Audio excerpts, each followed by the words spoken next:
Shalom saudara-saudari terkasih, saya Kumala Pramesti senang dapat menjumpai saudara untuk menyampaikan seputar informasi kegiatan gereja yang kami rangkum dalam GBI Suropati News.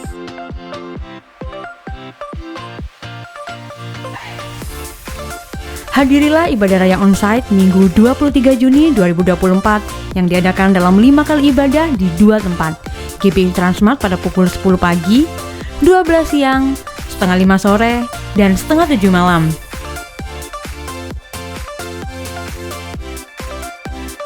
GBI Men Armet pada pukul 8 pagi. Ibadah akan dilayani oleh Ibu PDM Esther Waluyo dari Bandung. Kami mengundang Bapak, Ibu, Saudara-saudari untuk dapat hadir dalam ibadah doa malam onsite setiap hari Kamis pukul setengah 7 malam yang akan diadakan di Suropati Hall. Ibadah doa puasa diadakan setiap hari Sabtu pukul 10 pagi yang akan diadakan di Sekretariat GBI Suropati. Halo pasukan Next Generation, jangan lupa setiap hari Sabtu jam 5 sore ada ibadah pemuda-pemudi loh. Ayo beribadah dan berfellowship bersama. Seru banget loh, hanya di GBI Suropati Hall. See you, bye! Salah satu sistem pengembalaan dan pemuritan gereja adalah melalui KUL, Community of Love.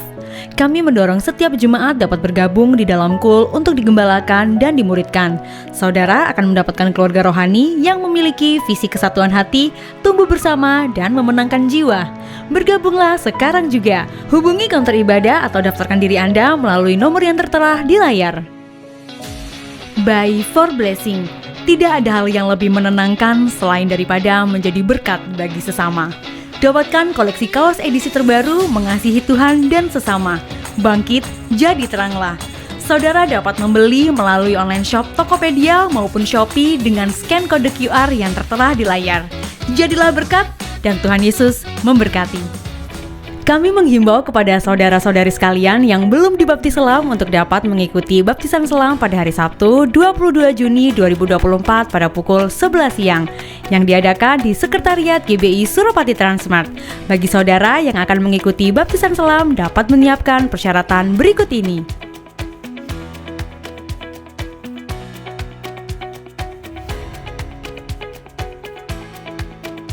GBI Suropati mengadakan medical check-up gratis meliputi pemeriksaan tekanan darah, asam urat, gula darah, dan kolesterol yang diselenggarakan pada hari Minggu 30 Juni 2024 pada pukul 8 pagi bertempat di GBI Men Armet, Jalan Panglima Sudirman nomor 14, Rampal, Malang. Kami mengajak jemaat Tuhan yang ingin mengetahui kesehatannya dapat ikut ambil bagian dalam acara ini. Tuhan Yesus memberkati. Persepuluhan dan persembahan dapat diberikan dengan cara melalui kotak-kotak persembahan, melalui transfer ke rekening BCA, menggunakan mesin EDC BCA yang terdapat di counter, atau dengan melakukan scan kode QR menggunakan beberapa aplikasi berikut ini. Mari kita bawa persembahan kita kepada Tuhan dengan penuh sukacita dan hati yang bersyukur. Berikut hotline GBI Suropati yang dapat dihubungi jika saudara membutuhkan pelayanan dari gereja seperti pelayanan doa, konseling, dan pastoral. Kami segera menghubungi dan melayani saudara. Untuk informasi lebih lanjut mengenai GBI Suropati, saudara dapat memfollow atau mengikuti akun Instagram gereja kami dengan nama akun @GBI Suropati. Saudara juga dapat mengunjungi website gereja kami di www.gbisuropatimalang.com. Sekian GBI Suropati News yang dapat saya sampaikan. Terima kasih atas perhatian saudara dan Tuhan Yesus memberkati.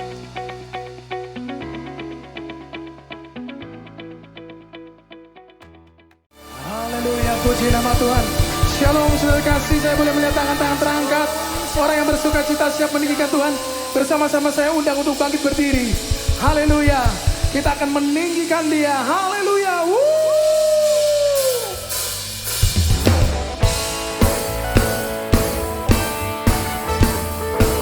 Biar langit dan bumi meninggikan nama Tuhan. Haleluya.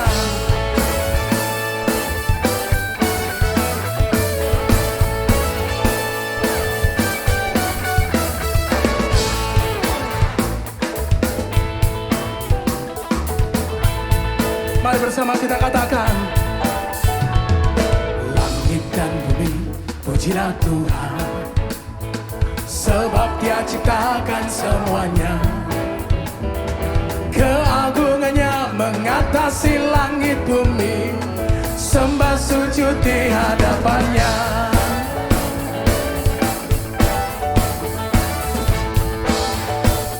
Mari bersama katakan, langit dan bumi pujilah Tuhan. Yes, sebab Dia ciptakan semuanya.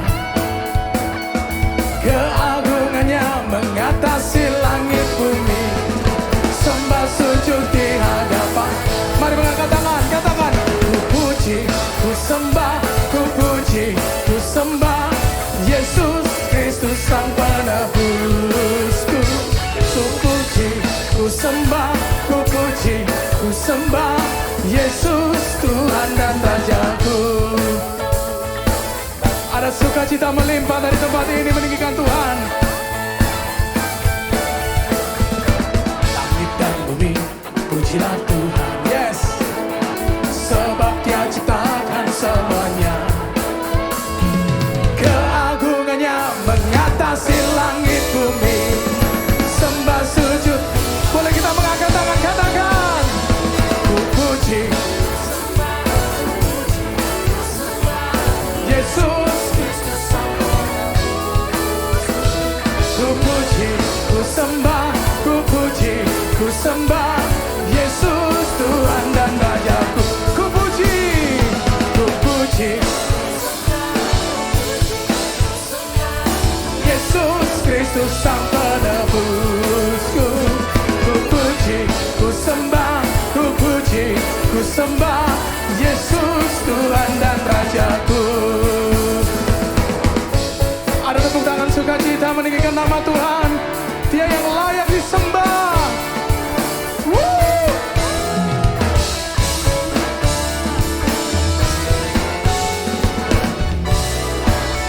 Bersama katakan, haleluya, amin. Yes, haleluya, amin.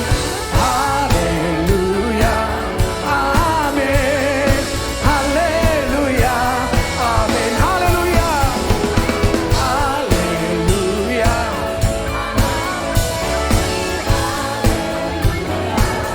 Amin.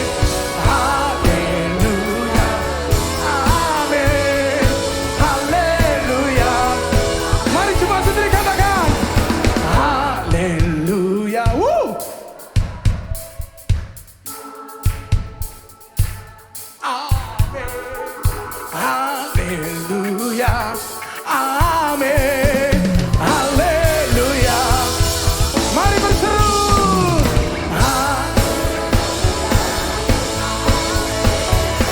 Haleluya, amin. Haleluya, amin. Haleluya, amin. Haleluya, amin. Haleluya, amin. Kami meninggikan Engkau Raja segala raja. Yang bersuka cita berikan tepuk tangan kemuliaan bagi Dia. Silakan haleluya. Haleluya. Silakan duduk saudara kasih.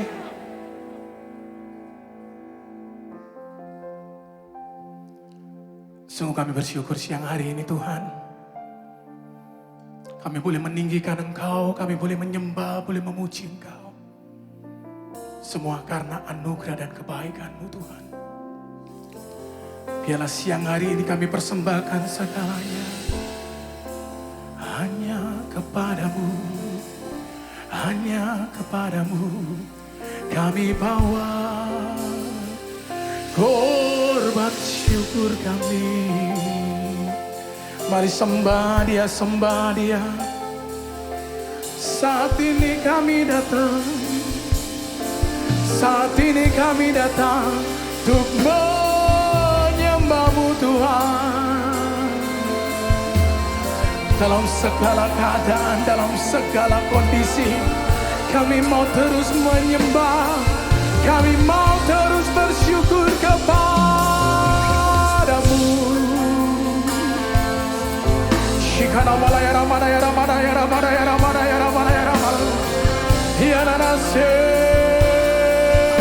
Senayaramu, Kau hadir di tempat ini, Kau hadir di tempat ini.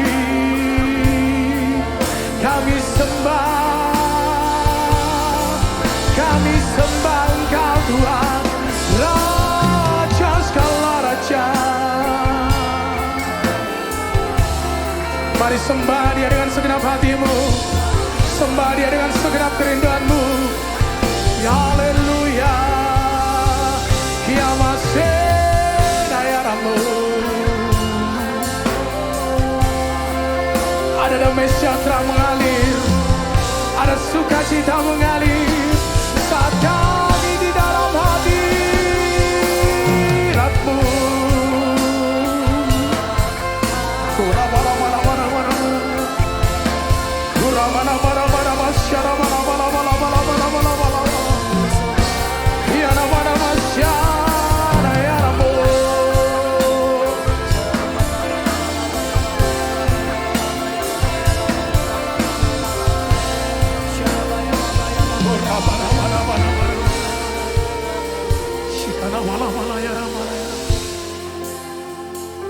Tenggelamkan kami di dalam hadirat-Mu Tuhan. Tenggelamkan kami di dalam hadirat-Mu. Haleluya.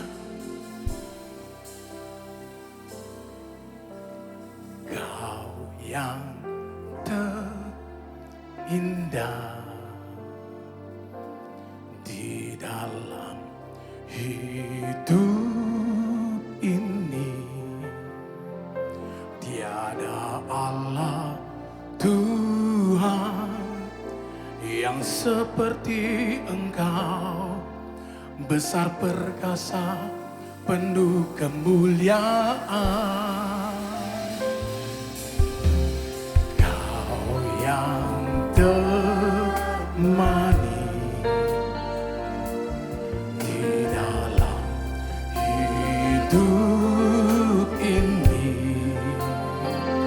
Ku cinta Kau lebih dari segalanya. Besar kasih setiamu kepadaku. Ku sembah Kau, ya Allahku. Ku tinggikan namamu selalu. Tiada lutut tak berteluh menyembah Yesus Tuhan Rajaku. Ku sembah Kau, ku tinggikan namamu selalu.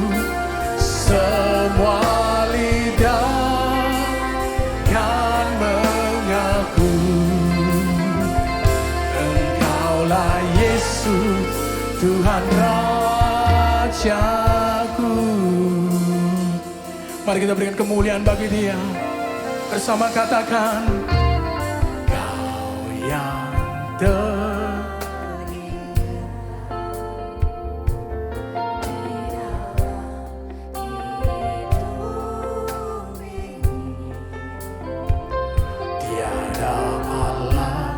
Tuhan yang seperti Engkau, besar perkasa penuh kemuliaan. Katakan, Kau yang termanis, Kau yang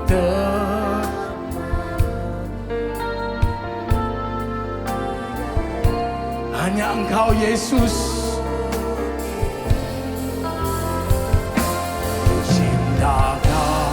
Lebih dari segalanya, besar kasih setiamu.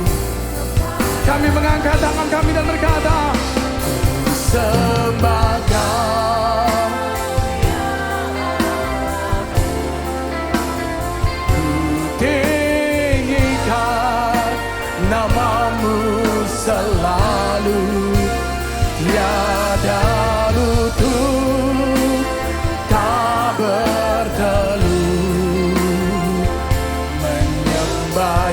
Yesus Tuhan Raja. Ku sembah Kau, ku tinggikan namamu selalu. Semua lidah kan mengaku Engkaulah Yesus Tuhan Raja. Ku sembah Kau, ku sembah Kau,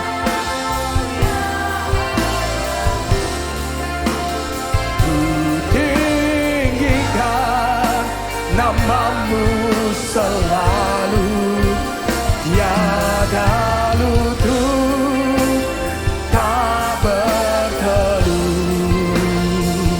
menyembah Yesus Tuhan Raja. Kami sembah Kau, ku tinggikan namamu selalu.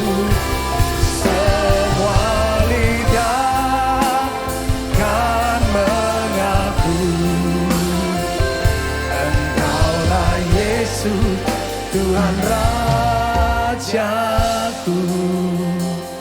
Mari dengan penuh kekaguman dari awal kita katakan, Kau yang terindah, Kau yang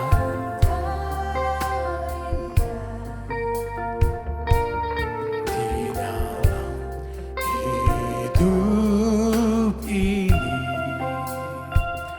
tiada Allah Tuhan yang seperti Engkau, besar perkasa penuh kemuliaan.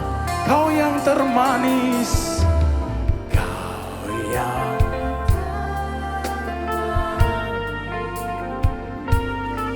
di dalam hidup ini. Katakan dengan segenap hati, ku cintakan lebih dari segalanya, besar kasih setiamu. Mari para kekasih Tuhan, angkat tanganmu, katakan, ku sembah Kau, ku tinggikan namamu selalu. Tiada lutut tak berteduh menyembah Yesus Tuhan Raja. Kami sembah, ku sembah Kau,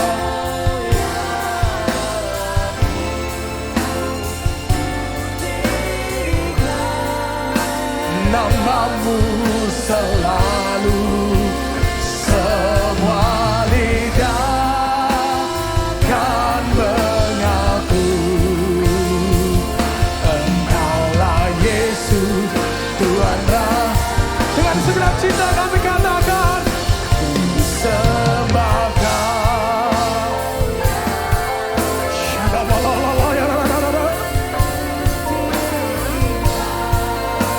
namamu selalu. Tiada lutut tak berteduh menyembah Yesus Tuhan Rajaku. Ku sembah Kau, hanya Yesus. Ku tinggikan namamu selalu.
Tuhan Raja.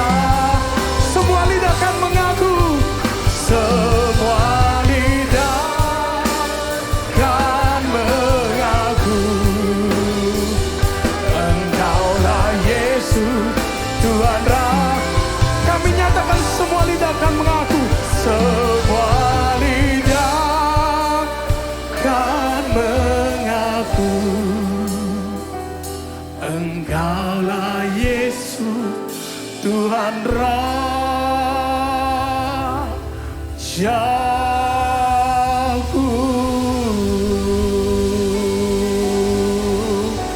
Mari sembah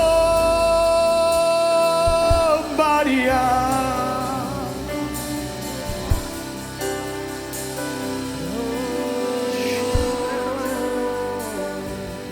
Semua lutut kan bertelut, semua lidah kan mengaku, hanya Engkau Yesus, hanya Engkau Yesus Raja. Mari sembah Dia, sembah Dia. Tiada nasib,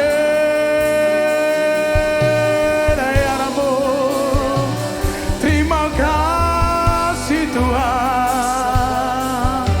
Tidak ada yang berdiam diri saat ini di tempat ini. Dia Raja, Dia Tuhan, Dia Sobat yang setia ada di tempat ini. Mari sembah Dia. Ada kekuatannya yang baru mengalir, ada sukacita dan pengharapan yang tak pernah habis di dalam hadirat Tuhan. Bahkan kesembuhan boleh terjadi ketika kau menyembah Raja segala raja.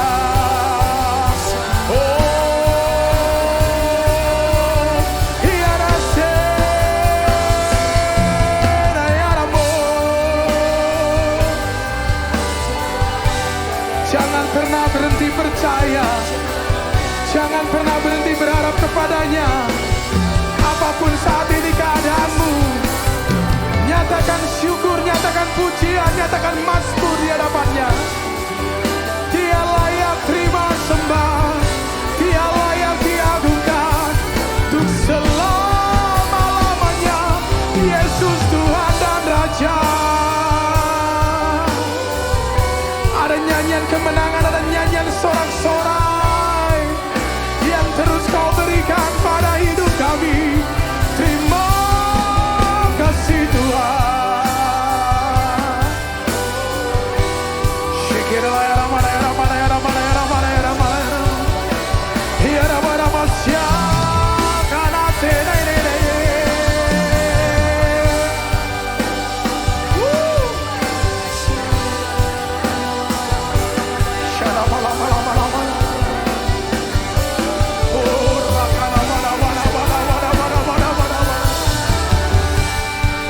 Jamah kami Tuhan Yesus, selawat setiap kami Tuhan Yesus. Tidak ada satupun yang luput dari kasih-Mu, tidak ada satupun yang luput dari perhatian-Mu.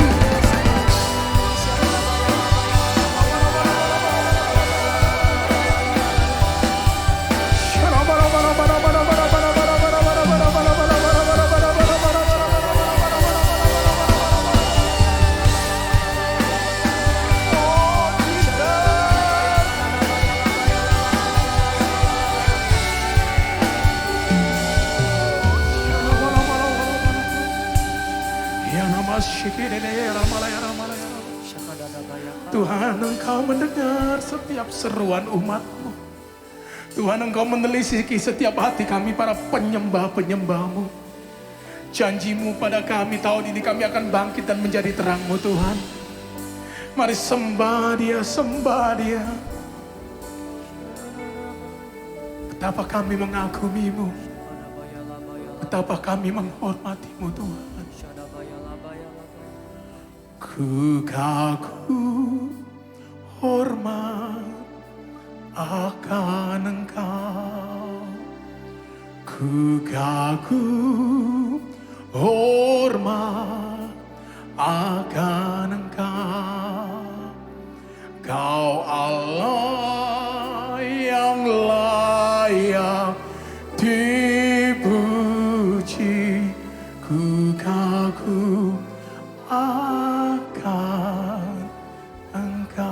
Sambil bangkit berdiri berkata, ku kagum.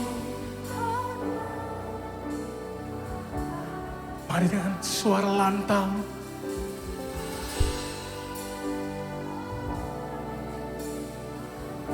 Benar Tuhan, Kau Allah yang layak dipuji.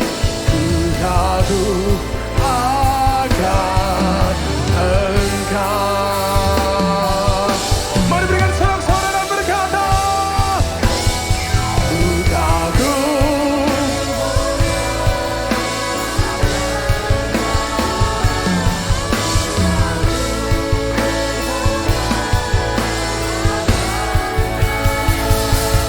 Kau Allah yang layak dipuji.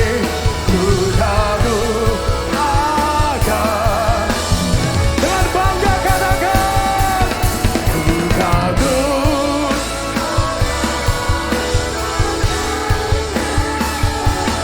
Ku kagum hormat akan Engkau.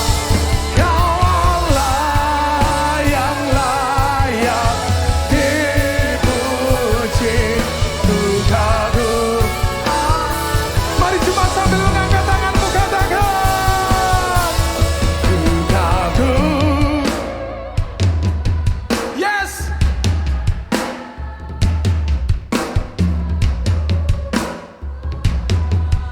Akan Engkau, Kau Allah yang layak dipuji. Ku kagum akan. Mari sekali lagi dengan sungguh, dengan kekaguman katakan, ku kagum.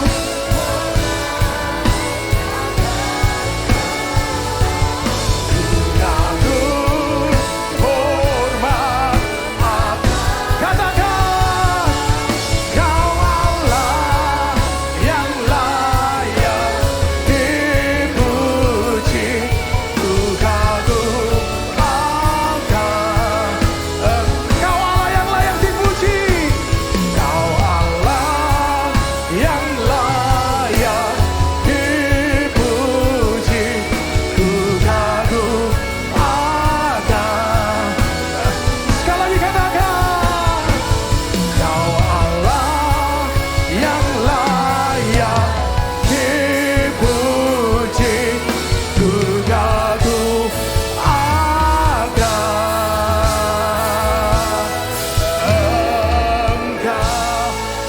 Mari berikan kemuliaan, berikan penghormatan kepada Dia. Haleluya. Shalom semuanya. Pada waktu Tuhan Yesus ditanya oleh murid-muridnya tentang tanda kedatangannya dan tanda kesudahan dunia ini, Tuhan Yesus menjawab yang salah satunya terdapat dalam Matius 24 ayat 14 yang berkata, dan Injil kerajaan ini akan diberitakan di seluruh dunia menjadi kesaksian bagi semua bangsa. Sesudah itu barulah tiba kesudahannya. Tuhan Yesus pasti datang kembali. Yang percaya katakan amin. Karena itu Dia memberikan amanat agung kepada kita, yaitu agar kita pergi dan menjadikan semua bangsa itu murid Tuhan Yesus. Hal ini juga berarti agar terjadi penuaian jiwa besar-besaran sebelum Tuhan Yesus datang kembali. Sekarang kita akan melihat bagaimana proses untuk menyelesaikan amanat agung atau proses penuaian jiwa yang terbesar dan yang terakhir sebelum Tuhan Yesus datang kembali. Untuk menyelesaikan amanat agung tidak bisa dengan kekuatan sendiri.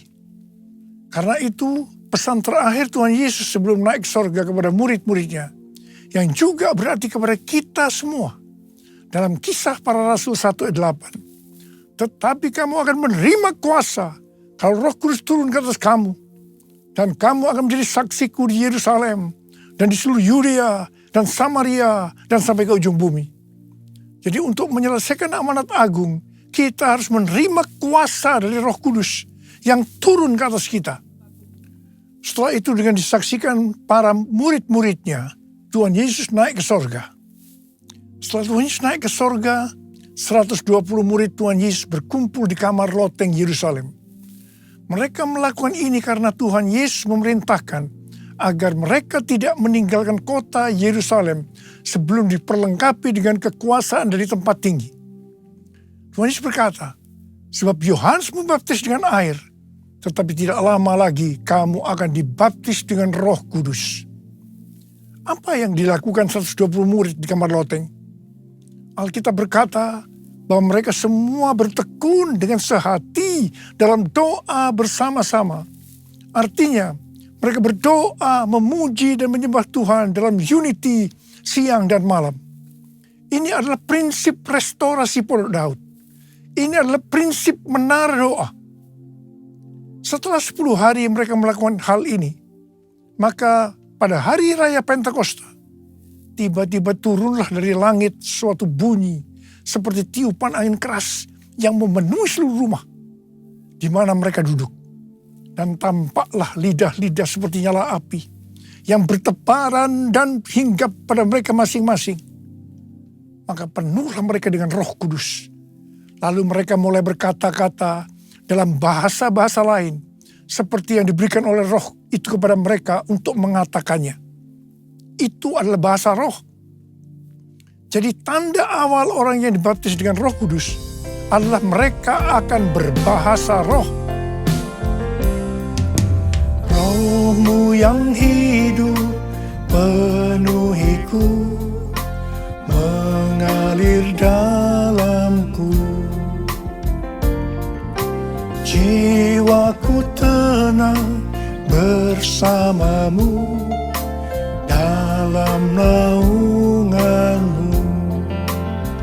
Ku buka hati untuk jamahanmu, berserah penuh di hadiratmu. Kau ambil alih seluruh hidupku, di altarmu menyembahmu, di altarmu menyembahmu, di altarmu menyembahmu.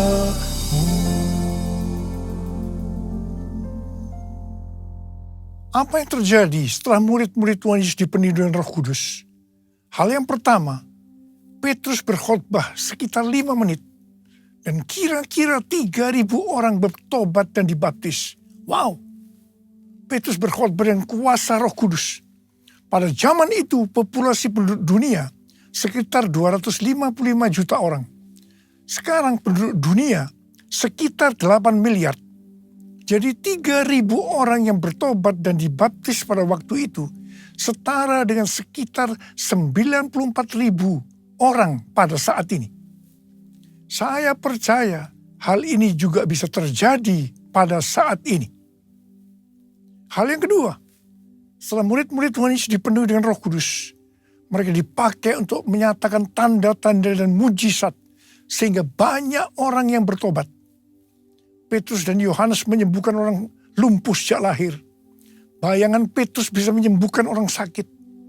Sapu tangan atau kain yang pernah dipakai Paulus, jika diletakkan pada orang sakit atau dirasuk setan, maka orang itu akan sembuh. Dalam Markus 16 ayat 15 sampai dengan 18, Tuhan Yesus berkata bahwa kalau kita pergi untuk memberitakan Injil, maka tanda-tanda dan mujizat akan menyertai kita. Sejak tahun 2006, saya diperintahkan Tuhan untuk mengadakan kebaktian kesembuhan ilahi. Selama 13 tahun, saya sudah mengadakan 318 kali kebaktian kesembuhan ilahi. Setiap kali berkhotbah, saya pasti memberitakan Injil. Tanda-tanda dan mujizat terjadi. Saya diizinkan Tuhan untuk melihat dan mengalami mujizat seperti yang dilakukan oleh Tuhan Yesus 2000 tahun yang lalu. Hal yang ketiga, setelah murid-murid Tuhan Yesus dipenuhi dengan Roh Kudus, maka cara hidup mereka berubah sehingga banyak orang yang bertobat. Yang pertama, mereka bertekun dalam pengajaran rasul-rasul dan dalam persekutuan. Bagi kita, ini juga bisa diartikan mereka suka membaca Alkitab. Mazmur 119 ayat 105 berkata, "Firman-Mu itu pelita bagi kakiku dan terang bagi jalanku." Kalau kita suka membaca Alkitab, itu akan menuntun jalan hidup kita. Hidup benar sesuai dengan firman Tuhan. Kita akan menjadi orang yang berintegritas. Dan itu akan membuat orang lain bertobat. Yang kedua, perubahan cara hidup yang membuat banyak orang bertobat adalah mereka selalu berkumpul, memecahkan roti dan berdoa. Ini bisa diartikan mereka hidup dalam unity dan suka berdoa. Hari-hari ini saya melihat melalui menara doa bahwa ada doa, pujian, dan penyembahan dalam unity siang dan malam. Saya percaya kalau Tuhan sudah berikan kepada kita beban untuk berdoa seperti ini, maka ini merupakan tanda bahwa Pentakosta ketiga yang dahsyat akan turun dan akan terjadi penuaian jiwa yang terbesar dan yang terakhir sebelum Tuhan Yesus datang kembali. Yang ketiga, perubahan cara hidup jemaat yang membuat banyak orang bertobat, yaitu karena mereka suka memberi, sehingga tidak ada yang berkekurangan. Hari-hari ini Tuhan Yesus menghendaki agar kita suka memberi. Alkitab berkata, adalah lebih berbahagia memberi daripada menerima. Lukas 6 ayat 38 berkata, "Berilah, dan kamu akan diberi. Suatu takaran yang baik, yang dipadatkan, yang digoncang, dan yang tumpah keluar akan dicurahkan ke dalam pangkuanmu. Sebab ukuran yang kamu pakai untuk mengukur akan diukurkan kepadamu." Yang keempat, perubahan cara hidup jemaat yang membuat banyak orang bertobat, yaitu mereka selalu bergembira dan dengan tulus hati sambil memuji Allah. Hidup dengan tulus hati artinya hidup sebagai orang yang berintegritas. Jadi perubahan-perubahan yang terjadi dalam cara hidup jemaat yang membuat banyak orang bertobat adalah, yang pertama, mereka suka membaca Alkitab. Yang kedua, mereka suka berdoa. Yang ketiga, mereka hidup dalam unity. Mereka suka memberi. Mereka suka memuji Allah dan bergembira. Tulus hati atau hidup berintegritas. Dikatakan bahwa mereka disukai semua orang. Dan tiap-tiap hari jumlah orang yang diselamatkan bertambah. Haleluya! Curahkanlah kuasa-Mu Tuhan, mujizat terjadi di tempat ini. Curahkanlah kuasa-Mu Tuhan, mujizat terjadi sekarang ini. Mujizat terjadi sekarang ini. Mujizat terjadi sekarang ini. Saya percaya mereka menganggap bahwa pola penuaian jiwa hanya seperti itu. Mereka sebagai orang-orang yang percaya hidup dalam zona nyaman. Mereka biasa berkumpul dalam unity sambil membaca Alkitab, berdoa dan memuji Tuhan dengan sukacita. Tidak ada yang berkekurangan. Wow, siapa yang tidak mau menjadi orang Kristen? Tetapi ternyata supaya penuaian jiwa bertambah besar, Tuhan izinkan proses berikutnya terjadi, yaitu aniaya menimpa jemaat di Yerusalem. Selain rasul-rasul, maka mereka harus lari meninggalkan Yerusalem. Mereka pergi ke Yudea dan Samaria sambil memberitakan Injil. Jadi kalau tadinya penuaian jiwa hanya terjadi di Yerusalem saja, sekarang mereka menyebar ke seluruh Yudea dan Samaria. Dan pola penuaian jiwa yang seperti ini masih terjadi sampai hari ini. Catatan sejarah gereja selama berabad-abad menunjukkan bahwa semakin gereja ditekan, Justru Injil semakin menyebar dan diberitakan kemana-mana. Karena itu Tuhan izinkan hari-hari ini penderitaan, aniaya itu terjadi di antara orang-orang percaya. Supaya terjadi penuaian jiwa yang lebih besar. Yang percaya katakan amin. Ternyata pola penuaian yang terjadi di atas belum menyelesaikan rencana Tuhan. Karena selain penuaian jiwa harus terjadi di Yerusalem, seluruh Yudea dan Samaria, tapi juga harus sampai ke ujung bumi.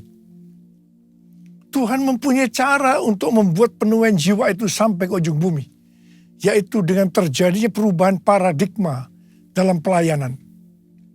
Selama ini, pengertian tentang keselamatan hanya untuk orang Yahudi saja.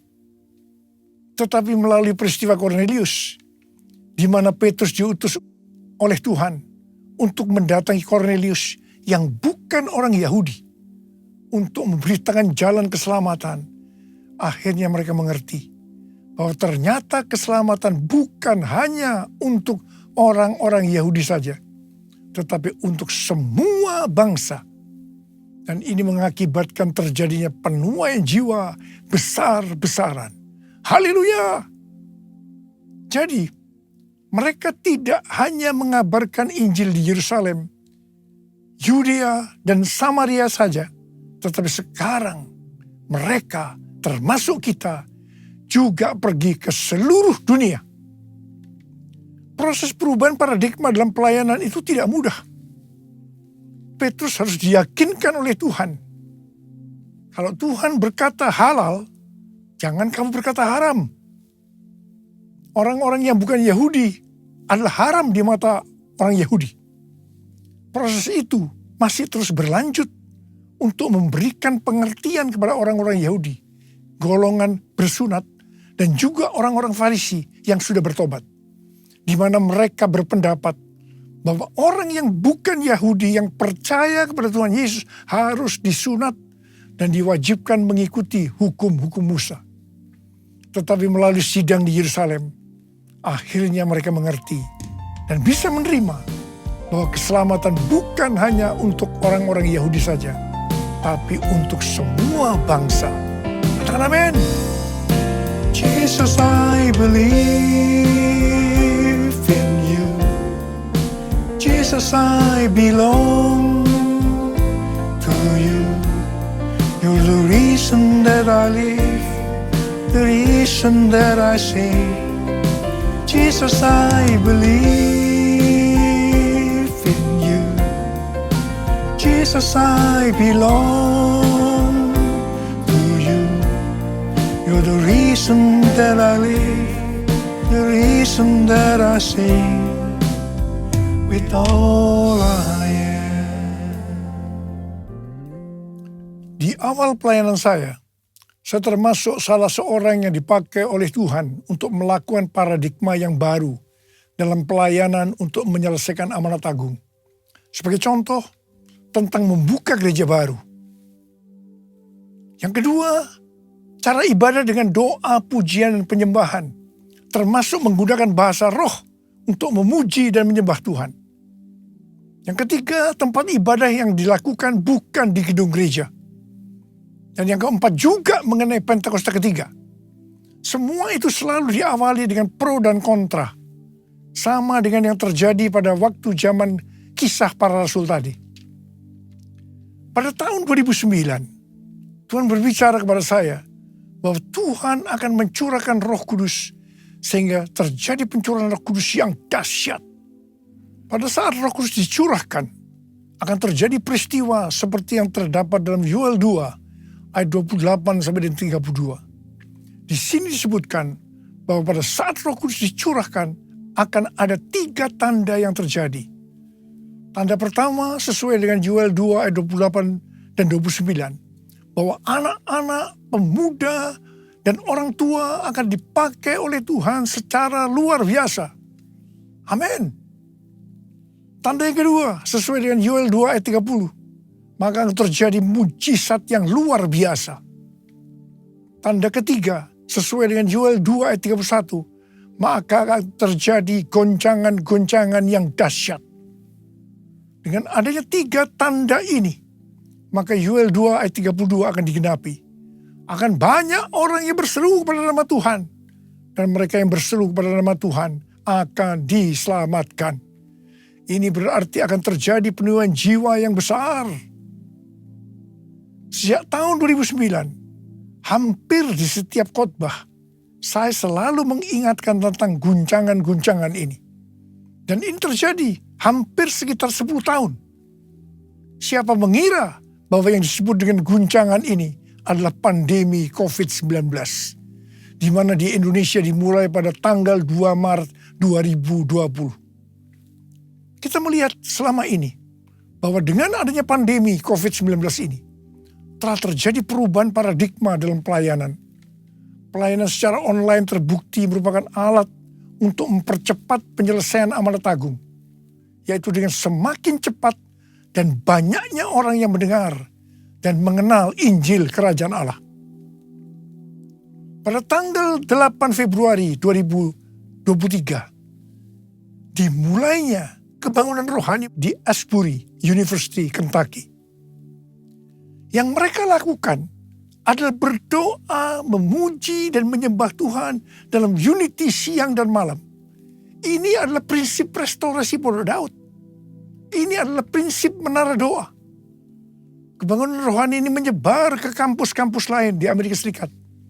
Seperti di Lee University, Oral Roberts University, dan lain-lain.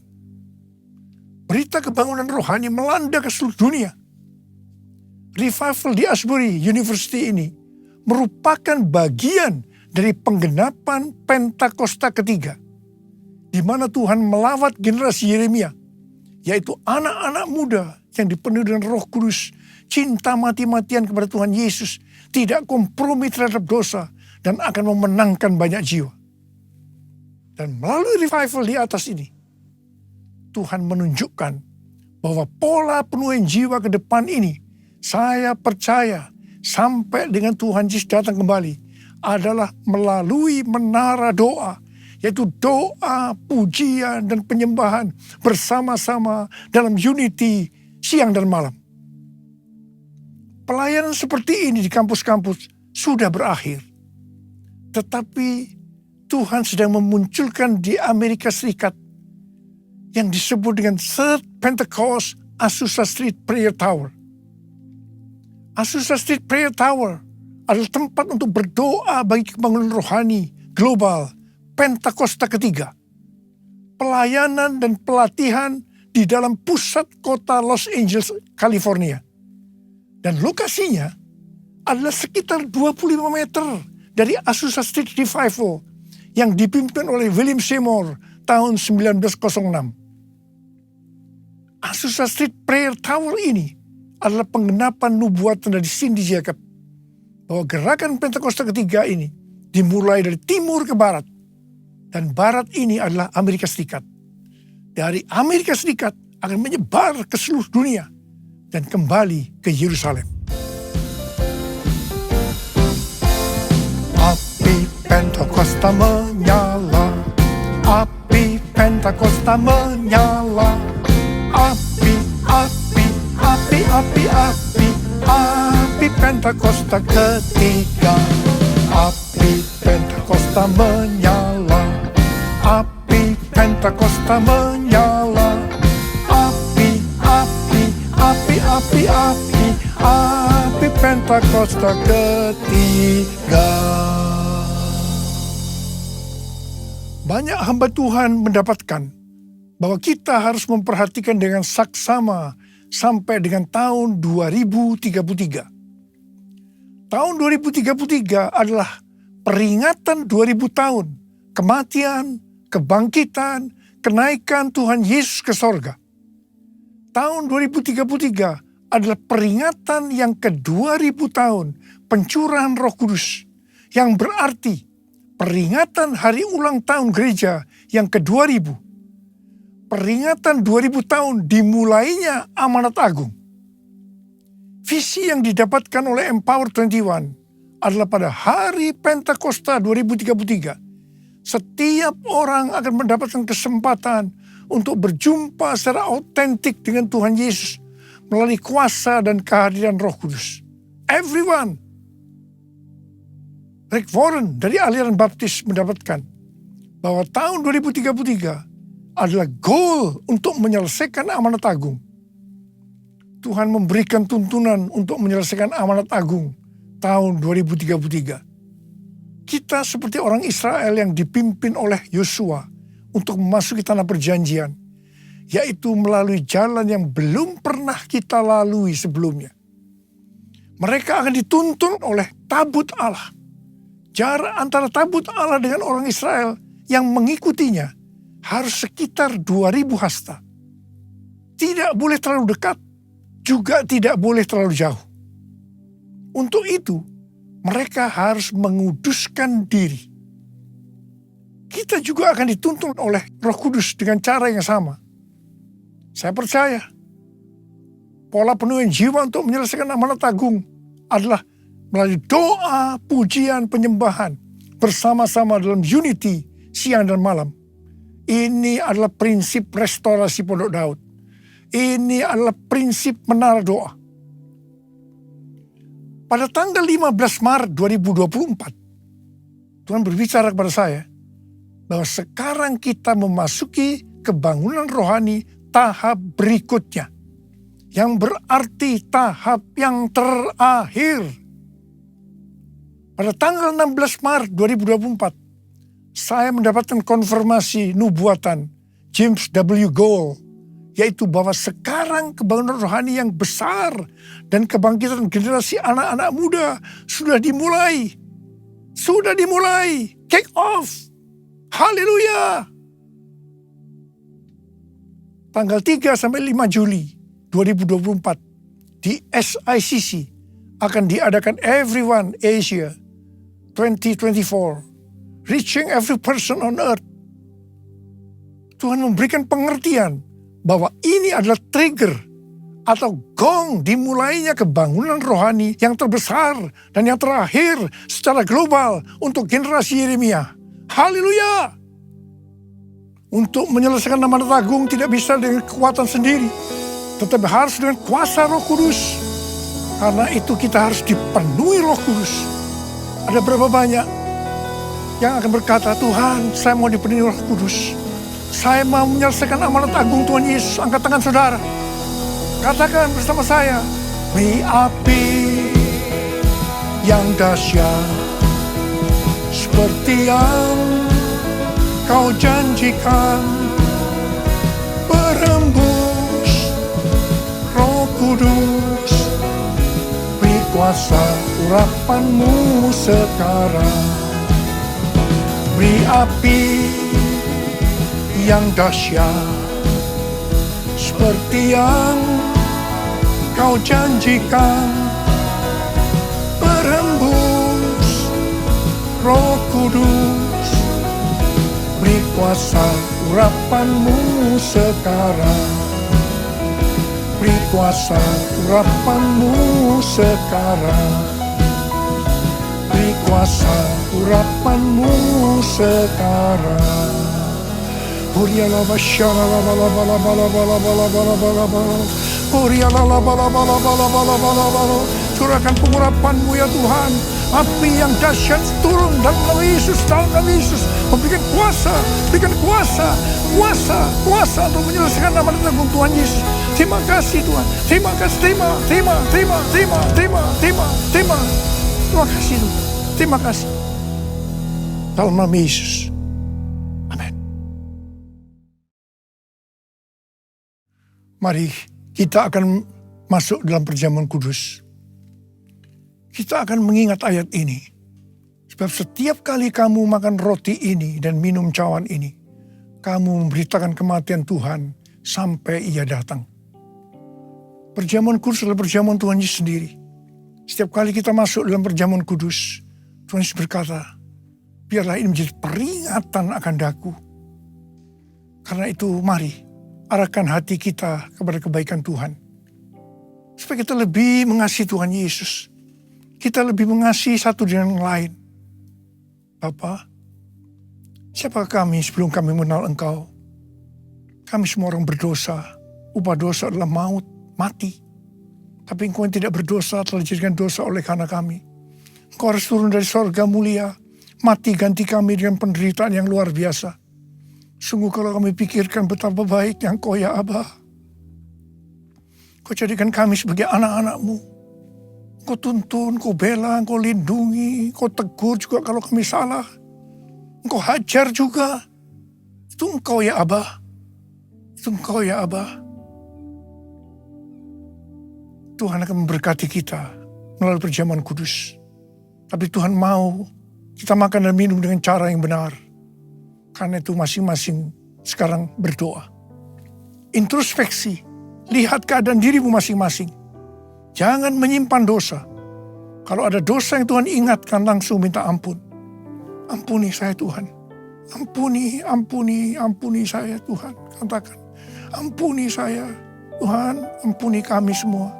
Layakkan kami untuk masuk dalam perjamuan kudus. Kami akan masuk dalam perjamuan kudus dengan hati yang penuh ucapan syukur. Dalam nama Yesus kami berdoa. Amin. Mari, angkat roti di tangan kanan kita tinggi-tinggi. Sebab apa yang telah kuteruskan kepadamu, telah aku terima dari Tuhan. Yaitu bahwa Tuhan Yesus pada malam waktu ia diserahkan mengambil roti. Dan sesudah itu yang mengucap syukur atasnya. Dia memecah-mecahkannya dan berkata, inilah tubuhku yang diserahkan bagi kamu. Perbuatlah ini menjadi peringatan akan aku. Tuhan dikasih Tuhan, bukankah roti yang kita pecah-pecahkan ini adalah persekutuan kita dengan tubuh Kristus? Mari kita makan dalam nama Yesus.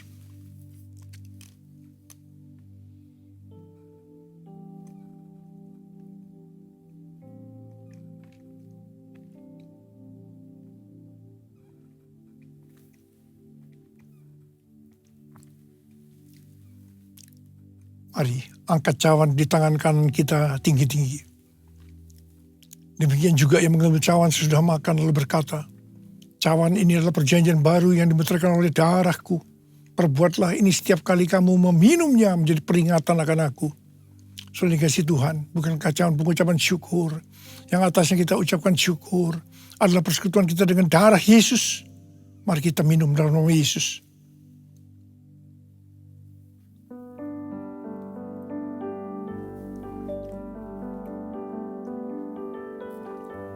Mari angkat tangan kita di hadapan Tuhan. Ucapkan syukur dan terima kasih dengan suara. Tuhan, terima kasih ya Tuhan. Terima kasih, terima kasih. Terima kasih ya Aba, terima kasih. Urala basyara bala bala bala. Oh riala bala bala bala bala. Oh rala bala bala. Ada berapa banyak di antara saudara yang membutuhkan kesembuhan? Angkat tanganmu. Kau melihat anak-anakmu sedang mengangkat tangan mereka Tuhan. Saat ini Engkau sedang menyembuhkan yang sakit. Engkau sedang membebaskan yang terikat. Engkau menghibur yang susah. Engkau menguatkan yang lemah. Engkau memberikan pengharapan-pengharapan yang baru bagi yang datang dengan keadaan putus pengharapan. Terima kasih. Sembuh dalam nama Yesus. Sembuh dalam nama Yesus. Sembuh dalam nama Yesus. Sembuh dalam nama Yesus. Terima kasih Tuhan. Terima kasih Yesusku, terima kasih Yesusku. Puji syukur hanya bagi Tuhanku. Terima kasih Yesusku, terima kasih Yesusku. Puji syukur hanya bagi Tuhanku. Terima kasih Yesusku, terima kasih Yesusku. Puji syukur hanya bagi Tuhanku. Terima kasih Yesusku, terima kasih Yesusku. Puji syukur hanya bagi Tuhanku. Puji syukur hanya bagi Tuhanku. Puji syukur hanya bagi Tuhanku.